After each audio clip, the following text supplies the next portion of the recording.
আসসালামু আলাইকুম প্রিয় দর্শক, আজ আমি আপনাদের দেখাবো নড়িয়া উপজেলার কীর্তনাশা নদীর পাড়ে অবস্থিত লক্ষ্মীপুর বাজার। বিনা পয়সায় পারাপার করা রমেশ মাঝির খেয়াঘাট নামেও অনেকে চিনে থাকবেন। নদীর পাড় বেষ্টিত সুন্দর পরিবেশ রয়েছে বাজারটিতে। এই বাজারের বিশেষ আকর্ষণ হচ্ছে যারা পুরি সিঙ্গারা খেতে পছন্দ করেন তারা অন্তত একবার হলেও ট্রাই করবেন। অভিজ্ঞ কারিগর দ্বারা পুরি সিঙ্গারা তৈরি করা হয়। এই বাজারে মুদি ব্যবসায়ী যারা আছেন তারাও অত্যন্ত মানুষের সাথে সদাচরণ করে থাকেন।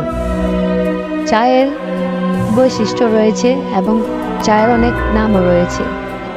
বিভিন্ন ধরনের চা বিক্রয় করে থাকেন জাকির খান, নুরুল চৌকিদার ও সুবহান ব্যাপারী। তাদের চায়ের অনেক সুনাম রয়েছে।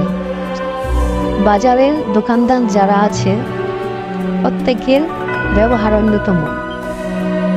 বিশেষ কথা হচ্ছে প্রতিদিন বিকেলে পদ্মার তাজা মাছ, বিভিন্ন প্রজাতির মাছ এই বাজারে বিক্রয় করে থাকেন।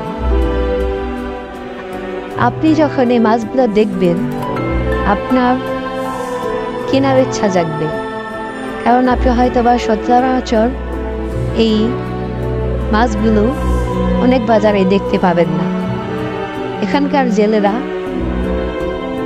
পদ্মা নদী থেকে মাছগুলো ধরে ফ্রেশ মাছ এই বাজারে বিকেলে বিক্রি করে থাকেন। প্রচুর লোকজন সমাগম হয় এই বাজারে মাছ কেনার জন্য। রিজনেবল প্রাইসে তারা মাছ বিক্রয় করে থাকেন।